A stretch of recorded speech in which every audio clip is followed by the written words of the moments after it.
Olá, estamos de volta com o Senado agora. A emenda constitucional que aumenta de 70 para 75 anos a idade para aposentadoria compulsória dos ministros do Supremo Tribunal Federal, do Tribunal de Contas da União e dos Tribunais Judiciários Superiores vai ser promulgada em sessão do Congresso nesta quinta-feira, às 11 da manhã. O anúncio foi feito pelo presidente do Congresso Nacional. Os ministros, se desejarem, ficarão mais 5 anos, mas apenas se desejarem. É uma circunstância hoje biológica, é uma imposição. E essa proposta de emenda à Constituição, ela reduz despesas, porque só no Supremo Tribunal Federal nós temos caso de um ministro já para 3 aposentados. É evidente que a presidente da República e o vice-presidente perderam poder, porque só no Supremo Tribunal Federal eles deixam de indicar 5 ministros. Mas isso é bom para o Brasil, é bom para o Judiciário e significa que no momento da crise, da dificuldade, o poder político não escolheu o caminho da politização do Supremo Tribunal Federal. A aposentadoria compulsória aos 75 anos poderá ser ampliada para todos os servidores públicos em uma futura lei complementar a ser discutida pelo Congresso Nacional. Direitos dos empregados, deveres dos patrões. O Senado concluiu nesta quarta-feira o ciclo de lutas de uma categoria pelo reconhecimento profissional. 2 anos depois de entrar para a Constituição, a emenda dos trabalhadores domésticos foi regulamentada. A última rodada de votações antes de virar lei não foi sem atritos. A relatora na Comissão de Assuntos Sociais, Ana Amélia, retomou boa parte do texto original do Senado. Só manteve 6 pontos incluídos pelos deputados. O projeto levado à votação estabelece algumas diferenças entre os direitos dos empregados domésticos e os outros trabalhadores. 8% de INSS patronal, ao invés dos 12% que o governo pretendia aprovar. Os empregadores podem deduzir do imposto de renda valores gastos com o INSS. Os trabalhadores ficam obrigados a pagar a contribuição sindical com 1 dia de salário por ano. Para os empregadores, a CLT calcula a contribuição baseada no lucro. Por isso, ainda não está definido como será a contribuição dos patrões. 3,2% recolhidos mensalmente para bancar a multa em caso de demissão sem justa causa. Nos casos em que o empregado seja demitido por justa causa, a poupança é devolvida ao patrão. O objetivo de tão somente trazer justiça a estas pessoas, homens e mulheres, e também um marco regulatório nesta relação de capital e trabalho. O relator na Comissão de Constituição e Justiça acrescentou uma guia para facilitar o recolhimento de tributos. Um super simples doméstico estará na internet, haverá uma única guia, um sistema que vai fazer uma declaração, já vai colocar o valor do salário, já sai calculado o que é INSS, o que é FGTS, o que é seguro-acidente de trabalho. E uma facilidade para quem vai regularizar a situação dos empregados domésticos. Porque tem muito empregado doméstico que trabalhou 10 anos numa residência e que agora vai ser assinado a carteira. E esse tempo que ficou para trás, quem quiser reconhecer, vai poder reconhecer, vai poder parcelar em até 120 meses, com prestação mínima de R$100. Os 2 relatores discordaram sobre a forma de pagar e compensar as horas extras. Ana Amélia defendeu a compensação em 3 meses. Para Jucá, as 40 primeiras horas extras devem ser pagas em 1 mês. O restante seria compensado em até 1 ano. A regulamentação do trabalho doméstico ainda tinha pontos sem acordo quando chegou ao plenário. O senador Lindbergh Farias questionou a redução do INSS patronal de 12% para 8% e a alíquota mensal para bancar a multa rescisória. Tem um empregador que está numa situação financeira difícil, está ali naquela conta guardado 10 mil do FGTS, ele apertado. É uma indução para que ele faça a demissão por justa causa e se aproprie daqueles recursos. Para o senador Randolfo Rodrigues, as diferenças no texto poderiam criar uma subcategoria profissional. À luz de criar diferenciações, de não garantir a paridade e de, inclusive, criar inconstitucionalidades, nós não podemos criar alguns direitos a mais para todos os trabalhadores e direitos a menos em relação às empregadas domésticas. O texto principal foi aprovado por 68 votos, a unanimidade dos senadores presentes. Já a votação dos destaques foi acirrada. Venceram as posições defendidas pelo senador Jucá. O INSS patronal ficou mesmo em 8%. Para as horas extras, pagamento das 40 primeiras horas excedentes e compensação do restante em 1 ano.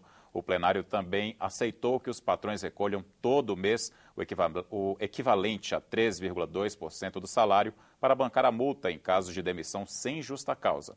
Agora a nova lei tem que ser sancionada. O plenário do Senado também confirmou a indicação do Poder Executivo e o diplomata Manuel Inocêncio Júnior foi autorizado a representar o Brasil na Austrália e em mais 5 países da Oceania. O Senado vai pedir que o Tribunal de Contas da União investigue o Banco Nacional de Desenvolvimento Econômico e Social, o BNDES. O objetivo é descobrir se há irregularidades nas operações de crédito do banco com entidades privadas e governos estrangeiros desde 2007. O requerimento do senador Cássio Cunha Lima, líder do PSDB, foi aprovado na sessão plenária desta quarta-feira. Na segunda audiência pública para debater a MP do futebol, senadores e deputados ouviram representantes de entidades de classe. A medida provisória trata do refinanciamento das dívidas dos clubes, que chegam a 4 bilhões de reais. Mas para os participantes da audiência pública, os problemas do futebol brasileiro vão muito além. Não adianta o clube achar que saneando suas dívidas com a Receita, né, e com a Previdência, que ele vai ficar livre, não, porque daqui a pouco começa a cair a execução. Não há jogo de futebol sem o árbitro em campo.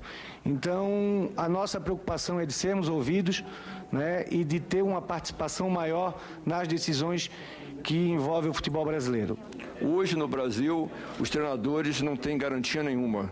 Não registram um contrato que já está na lei há 20 anos, que não foi regulamentada, mas não tem contrato registrado. Além de sugestões de entidades ligadas ao futebol, senadores e deputados defendem mudanças na MP, que já recebeu quase 200 emendas. A MP, da maneira como ela foi colocada, e quero lembrar os senhores que ela já passa a vigir na hora em que ela é promulgada pela Presidente da República, não teve adesão de um único clube de futebol. Essa questão do passivo trabalhista, esse realmente foi um ponto que essa medida provisória não cobriu, nem pode, do ponto de vista legal, cobrir, mas a gente não pode ignorar que esse é um problema gravíssimo. Para alguns clubes é o que pesa mais. Eu tenho clareza de que ela vai sofrer muitas modificações para melhor. Eu vou tentar avançar ao máximo, sem perder o foco na espinha dorsal. Mas o que for consensual e for viável de expandir em termos de contribuir para a reestruturação do futebol, eu vou acolher. Aprovado o relatório da medida provisória 668, que elevou as alíquotas da contribuição para o PIS, PASEP e da COFINS na importação de bens e faz parte do ajuste fiscal do governo. A MP ainda precisa ser aprovada pelos plenários da Câmara e do Senado para não perder a validade. A Comissão de Educação debateu em audiência pública o projeto de lei que estabelece que estudantes beneficiados por bolsas de estudos de programas federais devem, como contrapartida, colaborar em estabelecimentos públicos de educação básica. Pela proposta, estudantes que recebem bolsas com recursos públicos federais ficam obrigados a prestar serviços de divulgação, formação e informação científicas e educacionais em estabelecimentos públicos de educação básica. Os bolsistas deverão cumprir o compromisso por pelo menos 4 horas semanais durante período igual ao de duração da bolsa. Os educadores convidados para a audiência elogiaram a iniciativa, mas alertaram para a importância de se discutir bem a forma como os estudantes vão poder retribuir ao país pelos incentivos que receberam. Essa ação, uma ação importantíssima, de ir na escola pública falar como é boa a vida do cientista, me parece que pode virar completamente se passar a ser uma ação obrigatória e não voluntária. Um projeto dessa natureza, se ele não vier acoplado de uma reforma na proposta curricular do ensino médio, na Lei de Diretrizes e Bases, que está normatizando a educação no Brasil, ele vai virar mais algo para o gestor, para o diretor da escola administrar. Eu entendo que todas as proposições que se dirigem hoje à educação básica, elas devem estar no bojo de uma ampla discussão sobre o currículo que nós temos no Brasil. A nossa preocupação a respeito da proposta é, em primeiríssimo lugar, não substituir os profissionais da educação, que os gestores não possam usá-los para substituir professores. A ideia do envolvimento dos estudantes com a escola pública me parece interessante, com forte potencial para a construção de uma universidade mais cidadã e comprometida com a sociedade. A dúvida é se isso, por questão de tratamento isonômico, também não devia se aplicar a todos os estudantes que recebem auxílios federais.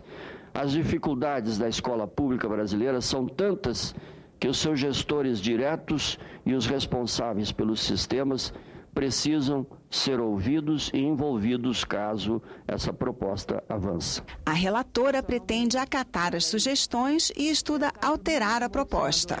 Que não seja por obrigatoriedade, mas que seja por um voluntariado consciente na retribuição de um benefício e de um privilégio que um estudante brasileiro, pago pelo dinheiro público e dos pobres, tem acesso a fazer um curso superior e ter um retorno, uma experiência, às vezes participando do Ciências Sem Fronteira, por exemplo, é retornar e prestar algum tipo de solidariedade para o setor público, para as pessoas que precisam. Foram eleitos nesta quarta-feira os vice-presidentes da representação brasileira no Parlamento do Mercosul, o deputado Edio Lopes, do PMDB de Roraima, e o senador Paulo Bauer, do PSDB de Santa Catarina. Também foi escolhido o vice-presidente do Parlamento do Mercosul no Brasil, o senador Arlindo Quinalha, do PT paulista. Uma das atribuições da representação brasileira no Parlasul é emitir parecer sobre todas as matérias de interesse do bloco que podem vir a ser analisadas pelo Congresso. A Comissão de Relações Exteriores realiza na quinta-feira, às 10 da manhã, uma audiência pública para debater a situação política na Venezuela. A repórter Mariana Abreu tem as informações. Foram convidadas a falar na audiência pública as venezuelanas Lilian Tintori e Mitzi Capriles. Lilian é casada com Leopoldo Lopes, ex-prefeito de Chacal, um dos municípios que integra a chamada Grande Caracas. Ele está detido desde o início do ano passado, acusado de incitar a violência em manifestações contra o chavismo, que deixaram 43 mortos. Já Mitzi é esposa de Antônio Ledesma, prefeito de Caracas.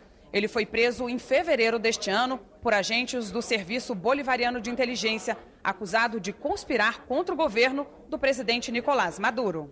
Nós vamos receber aqui essas duas senhoras para nos continuar nesse processo de esclarecimento sobre a situação atual e é, sobretudo, um momento em que a Comissão de Relações Exteriores, mais uma vez, pela sua maioria, vai reiterar um apelo ao governo brasileiro que atue como um fator de moderação na Venezuela.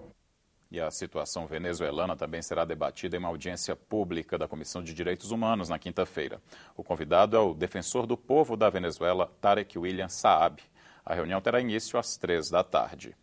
Uma comissão parlamentar de inquérito vai investigar o assassinato de jovens no Brasil. Nesta quarta-feira, senadores instalaram a CPI e escolheram relator, presidente e vice. A senadora Lídice da Mata foi autora do pedido que resultou na CPI. Eleita por aclamação como presidente, ela ressaltou que vai receber contribuições da CPI da Juventude Negra, já instalada na Câmara. É uma população invisível que está sendo morta diariamente. Enquanto a CPI se reúne, durante 2h30 que a CPI está reunida, nós estaremos convivendo com o aumento do índice de violência, de assassinato contra outros jovens negros, pobres e da periferia do nosso país. O último mapa da violência, feito a partir de dados oficiais, contou 56.337 homicídios no ano de 2012. Mais da metade dos mortos eram jovens de 15 a 29 anos, a grande maioria do sexo masculino. A população negra foi a principal vítima dos assassinatos, 73%. 4.603 eram pretos, 36.424 pardos. O senador Paulo Paim, eleito vice-presidente da CPI, disse que uma onda conservadora está se espalhando pelo país. Há uma onda conservadora no país, que avança muito, da Câmara e do Senado e de certos órgãos da atividade pública, né? O número de jovens assassinados, e muitas vezes pela própria polícia, é alarmante. Seria fundamental, e claro, no seu programa vai contemplar, que a gente traga mães, pais que perderam parte da sua juventude para que deem depoimentos aqui sobre o que está acontecendo, infelizmente, em inúmeros estados. Escolhido relator, o senador Lindbergh Farias deve apresentar o plano de trabalho na próxima segunda-feira, mas já adiantou que serão 18 audiências públicas. Essa CPI, para mim, pode ser muito importante. A gente pode, ao final dela, tirar iniciativas legislativas, recomendações ao Executivo, tanto ao governo federal quanto aos governos estaduais. E uma pequena correção. Arlindo Quinalha, o vice-presidente do Parlamento do Mercosul no Brasil, não é senador. Ele é deputado federal pelo PT de São Paulo. O Senado agora volta a qualquer momento com outras notícias. Nesta quarta-feira, o Senado completou 189 anos. Encerramos esta edição com uma reportagem da Agência Senado sobre o palácio escolhido para sediar a Casa Revisora das Leis no Rio de Janeiro há 90 anos e que foi substituído pelo Congresso Nacional com a inauguração de Brasília em 1960. Até a próxima! Os cariocas mais velhos se lembram com saudosismo e os mais novos nem sequer ouviram falar. O que existe hoje no final da Avenida Rio Branco, entre a Cinelândia e a Baía de Guanabara, são apenas um estacionamento subterrâneo e uma praça feiosa e pouco frequentada. Não se vê nenhum vestígio do imponente Monroe, o palácio que abrigou o Senado entre 1925 e 1960. Desapareceu como se nunca tivesse existido. A mudança para o Palácio Monroe ocorreu há exatos 90 anos. Os senadores trocavam um antiquado e deteriorado Palácio Conde dos Arcos por um edifício que conseguia transmitir as ideias de solidez e poder. A história do Monroe, porém, começa muito antes da chegada do Senado. O palácio foi originalmente construído nos Estados Unidos, em 1904, como pavilhão do Brasil na Exposição Mundial de St. Louis, no estado do Missouri. O projeto do engenheiro brasileiro Souza Aguiar foi considerado pela imprensa americana como a joia da coroa dos pavilhões estrangeiros da feira.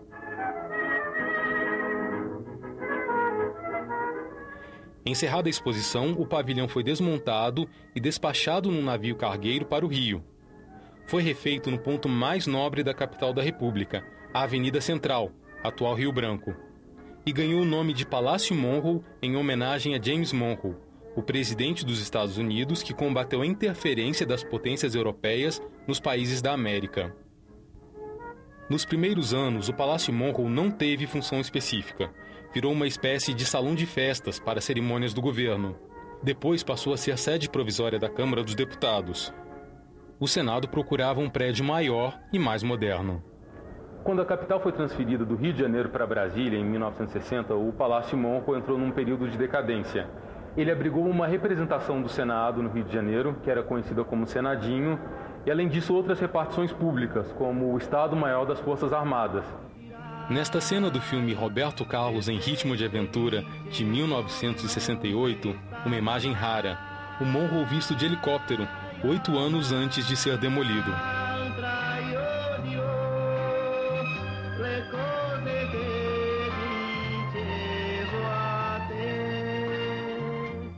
A construção do metrô do Rio foi o pretexto que faltava para a ditadura acabar com o antigo Senado. Diziam que a estrutura do prédio seria abalada pela obra. Um pretexto falso, segundo uma nota oficial do próprio metrô. Em 1974, o governo do general Ernesto Geisel decretou a sentença de morte do Monroe, uma decisão que muitos ainda lamentam. É uma história de final triste, e eu diria quase que trágico, né, de uma joia de arquitetura tão bonita e ter terminado de forma assim, desmontada e suas peças em leilão público. Hoje, na sala do diretor da gráfica do Senado, em Brasília, uma reprodução gigante perpetua a memória do palácio. As mesas do plenário, os lustres, o quadro Entrega da Caneta de Ouro ao Marechal Deodoro. São patrimônios do antigo morro que hoje podem ser vistos no Museu do Senado em Brasília. Num lugar de destaque no plenário, outro remanescente do antigo palácio é o busto de Rui Barbosa. 2 dos 4 leões que ornavam a entrada estão no Instituto Brenan, no Recife. Os outros 2 leões estão numa fazenda no Triângulo Mineiro. Do antigo morro restam apenas alguns objetos e a lembrança dos filmes antigos.